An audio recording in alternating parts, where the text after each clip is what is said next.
હવે સ્વામીજી, હવે તમે ગુણાતીતાનંદ સ્વામી ઉપર થોડોક મહિમા વિશે તમે કહી શકશો? ચોક્કસ. સ્વામિનારાયણ સંપ્રદાયમાં જેમ એક આપણા હિન્દુ ધર્મમાં લવ કુશની જોડી છે, કૃષ્ણ બલરામની જોડી છે, એમ સ્વામિનારાયણ ભગવાનમાં ગુણાતીતાનંદ સ્વામી અને ગોપાળાનંદ સ્વામી એ જુગલ જોડી હતી. આ સ્વામિનારાયણ સંપ્રદાયને વિશ્વવ્યાપી બનાવવામાં આ બંને મહાપુરુષોનું આગવું અને અનેરું અને અનોખું યોગદાન છે. દરેક પોતપોતાની જગ્યાએ મહાન હતા અને બંનેની જોડી એટલે એકબીજાના પૂરક હતા. હા, ગોપાળાનંદ સ્વામી પોતાના લાડીલા શિષ્યો એ ગુણાતીતાનંદ સ્વામીને સમર્પિત કરી શકે, તો ગુણાતીતાનંદ સ્વામી પણ ગોપાળાનંદ સ્વામીનો મુક્ત કંઠે મહિમા ગાઈ શકે અને અનેકના હૃદયમાં ભગવાનનો ભેટો કરાવી શકે. શરદ પૂનમ જેવી પવિત્ર દિવસે પ્રગટેલા ગુણાતીતાનંદ સ્વામીએ શરદ પૂનમના નિર્મળ ચાંદાની જેમ હજારોના હૈયા નિર્મળ બનાવ્યા હતા. ગુણાતીતાનંદ સ્વામી એટલે છતાંદેહ અનેકને બ્રહ્મરૂપ કરનારા સાધુ. ગુણાતીતાનંદ સ્વામી એટલે અનેક સાધુના ઘડવૈયા સાધુ. ગુણાતીતાનંદ સ્વામી એટલે સ્વામિનારાયણ ભગવાનની આજ્ઞાથી જુનાગઢની મહંતાઈ સંભાળી કથાના યશની સાધુ. જેમ ગંગાના પ્રવાહમાં હાલ્યો જતો એમ ગુણાતીતાનંદ સ્વામીના મુખથી અખંડ કથા વાર્તાનો પ્રવાહ હાલતો હતો. આજે વિશ્વમાં અનેક પ્રકારના મહાન સંતો ભક્તો છે. દરેકની મહાનતાના અલગ અલગ રહસ્યો હોય છે.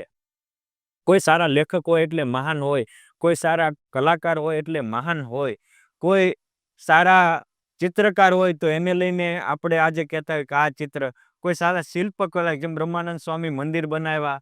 પણ આજ સુધીના ઇતિહાસમાં કોઈ વક્તા હોય અને એ વિશ્વવ્યાપી વક્તૃત્વને કારણે બન્યા હોય એવું કોઈક જોલે જોવા મળશે. લેખકો, શિલ્પકારો એના તો એક્ઝામ્પલ મળે જ છે, પણ વક્તા હોય અને વિશ્વવ્યાપી બન્યા હોય તો એ માત્ર ગુણાતીતાનંદ સ્વામી હતા. એ કથા વાર્તા વક્તા જેવા હતા, એ વાતો કરતા હતા કે વાતો આજે આ બ્રહ્માંડમાં એના ગુણાતીતાનંદ સ્વામીના બ્રહ્મપડ છંદા બોલે છે. અને ગોપાળાનંદ સ્વામી તો પોતે જન્મસિદ્ધ યોગી હતા જ, એટલે પોતે જન્મતાની સાથે જ કોકને પોતે સમાધિ કરાવીને છપૈયા અયોધ્યામાં ભગવાનના દર્શન કરાવી શકતા. ત્યારે ગુણાતીતાનંદ સ્વામી પણ એવા હતા કે છપૈયા અયોધ્યામાં જે લીલા થઈ પોતે તો જોઈ શકતા હતા, ઓ તો જોઈ શકતા હતા અને જોવાડી પણ શકતા હતા, પણ આ પણ દેખાડી શકતા. આ પણ વાલેરા વરુ, લીલાખાના મુંજા સુરુ, આવા અનેકના જીવનને પરિવર્તન કરાવનારા સંત હતા. એક નાની એવડી વાત કે એક સંતના ગુણ લેવાથી કે એક સંતના યોગમાં આવવાથી કેટલું પરિવર્તન થાય. આજનું વિજ્ઞાન પણ એવું કહે છે કે સુખિયા થવું હોય તો તમે પોઝિટિવ થિંકિંગ કરો, રચનાત્મક કાર્ય કરો, અને પ્રત્યેક વ્યક્તિની મહાનતા એના કાર્યોથી અને એના સદગુણોથી છે. આજે પણ કોઈની મહાનતા ગાવી હોય તો ભગવાનની મહાનતા એમના કાર્યો, એમના સદગુણો અને એના સ્વરૂપથી છે. ત્યારે સંતની મહાનતા એના કાર્યો અને એના ગુણો તો બે સેમ છે, એની સ્થિતિથી પડતી છે. ગુણાતીતાનંદ સ્વામી એકવાર ભાયાવદર પધાર્યા હતા. એ ભાયાવદરમાં લાલાભાઈ પટેલ એ તે વખતે એક પ્રતિષ્ઠિત વ્યક્તિ હતા, પણ એમના ગુરુ માધવગર દાસજી હતા. એ ભગવાનને નિરાકાર સ્વરૂપને સમજતા હતા. એમની અહીંયા શ્રદ્ધા આસ્થા હતી. દરેકની શ્રદ્ધા આસ્થા દરેક માટે શ્રેષ્ઠ હોય છે. તો ગુણાતીતાનંદ સ્વામીનું નામ સાંભળીને એમ થયું કે આપણે એમને પાસે જઈને પ્રશ્ન પૂછીએ, વાતો કરીએ. હવે આમ જોઈએ તો ગુણાતીતાનંદ સ્વામી માટે એવું કહેવાય છે કે સ્વામી ભણેલા નહોતા, કેમ કે સ્વામીનું પ્રેમનું અંગ હતું. અને એટલે તો ભગવાન ધામમાં ગયા તો ધરોનું એમ તો ધરોનું જીવન જળ એ તો જીવે છે, મારું જીવન ગયું એમ કે મૂર્છા ખાઈ ગઈ. આ પ્રેમની એક સ્થિતિ છે. અને પુરુષોત્તમ નારાયણે પ્રગટ થઈ દિવ્ય દર્શન આપીને હાથ પકડીને કીધું સ્વામી એમાં તમારે હારે રહેશે. અને પ્રેમીની સાથે પુરુષોત્તમ રહે જ. જેમ ગોપીઓ પ્રેમી હતી તેની સાથે ભગવાન કૃષ્ણ રહેતા, એમ ગુણાતીતાનંદ સ્વામી સાથે અખંડ સ્વામિનારાયણ ભગવાન રહેતા હતા. અને કોઈ પણ વ્યક્તિની જેને ભગવાનનો સાથ હોય ને એને કોઈ ન પહોંચી શકે. કેમ જે ભગવાન એક તત્વ જેવું છે. સ્વામી ત્યાં ગયા તો માધવગર એમના શિષ્યો સાથે આવ્યા અને ગુણાતીતાનંદ સ્વામીની મુખથી નીકળતી વાતો સાંભળી ના તમામ સંશય છેદાઈ ગયા. હૃદયમાં શીતળ શાંતિના શેરડા પથરાયા. જીવન પરિવર્તન થયું કે સ્વામીજી આપની વાત સાંભળતા મારા 60 વર્ષની જિંદગીમાં જે અનુભૂતિ નથી થઈ આજ અનુભૂતિ થઈ રહી છે. માટે આપ જે કોઈ કહો સ્વામી કે બસ આપ પણ ઈશ્વરની આરાધના કરો છો, અમે પણ કરીએ છીએ. આપણે સાથે મળે એકબીજાના પૂરક બનીએ, બાધક નહીં. અને આપણો હિન્દુ સનાતન ધર્મ નું મેઇન સૂત્ર છે કે ભાઈ સાથે રહીને કામ કરો. વ્યાસ ભગવાન એક એવા થયા કે અમને સાથે રહેવાનું શીખવાડવા માટે ભગવાને વિષ્ણુ પુરાણની રચના કરી, શિવ પુરાણની રચના કરી, દેવી ભાગવતની રચના કરી, ભાગવતજીની રચના કરી, બ્રહ્મપુરાણની રચના કરી. શું કામ? કે બાપા ભગવાનના નામે તમે ભાગલા ન પડો અને ભોગવાદી ન બનો તમારા સ્વાર્થ સિદ્ધવા માટે. આ મોટા પુરુષોની મહાનતા છે. પછી શંકરાચાર્ય એવા થયા, પછી ભગવાન સ્વામિનારાયણ એવા થયા, બધા આખા ધર્મને સાથે રાખ્યા. કેમ? જે એકતા હશે ત્યાં જ પ્રભુતા હશે.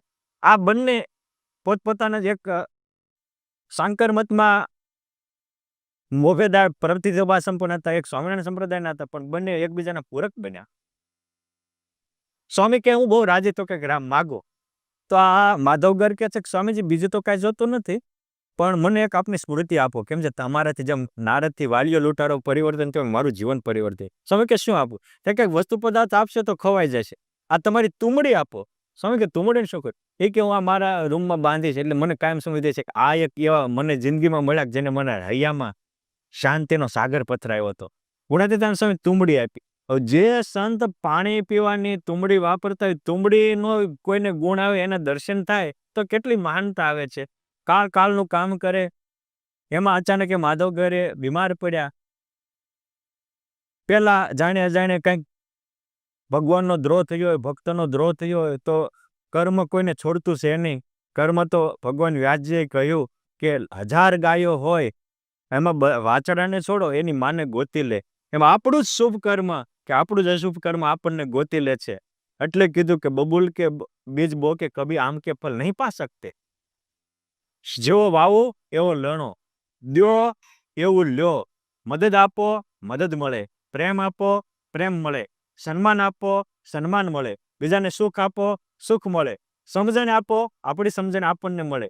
પરંતુ કોકને દુઃખ આપ્યું તો દુઃખ જ આવશે. અપમાન કર્યો તો યાદ રાખજો, એકવાર બીજ જમીનમાં વાયું એના 1000 દાણા થશે. એમ બધું 1000 ગણું મળશે. આપણું જ આપણને 1000 ગણું થઈને મળે છે. માટે 1,00,000 વાર વિચારીને, 100 વાર ને 1,00,000 વાર વિચારીને કર્મ કરવા. કોકનું અપમાન કરતા, કોકને દુઃખ દેતા 1,00,000 વાર વિચારવું. કેમ? જે પરમાત્માને ત્યાં ડેરે નથી ને અંધેરે નથી. લોકો ભલે કહેતા ત્યાં ડેર છે, અંધેર નથી. સમય આવે ત્યારે એ તો એક કુદરતનો ક્રમ છે કે આંબો વાવ્યો હોય તો 10-12 વર્ષે ફળે. એમ આના જન્મે નકર ફળે. આને એક તુમડી યાદ રાખી, પણ એના પાપ હતા, એને કારણે યમદૂતના દર્શન થયા, દુઃખી થયા. જ્યાં તુમડીનું આમ યાદ આવી તે યમદૂત ભાગી ગયા. જે સંતની પ્રસાદીની તુમડી જોવે, યમદૂત ભાગી જાય. તમને દિવ્યતા લાગે છે ને? પછી એમના શિષ્યોને લઈને ગયા કે આ મારા દુઃખમાંથી આ તુંબડીએ મને રક્ષા કરી, માટે એ મહાન છે. ચાલો ન્યા જઈએ.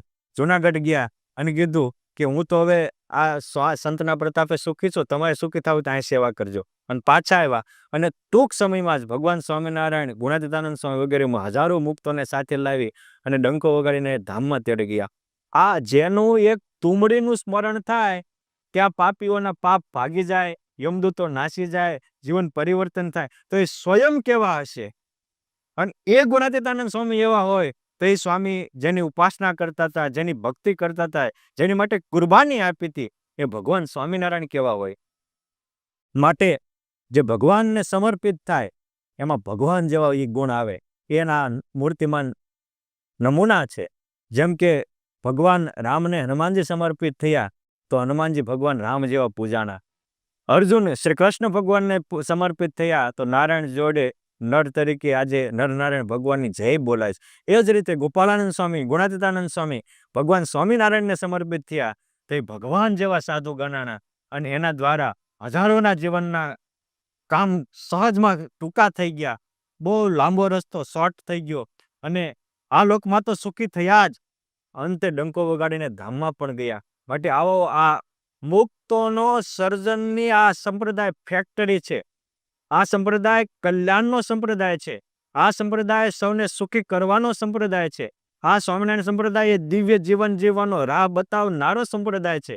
આ સ્વામિનારાયણ સંપ્રદાય એટલે નિર્વ્યસની અને નિર્વાસનિકના આદર્શ નમૂનાનો સંપ્રદાય છે.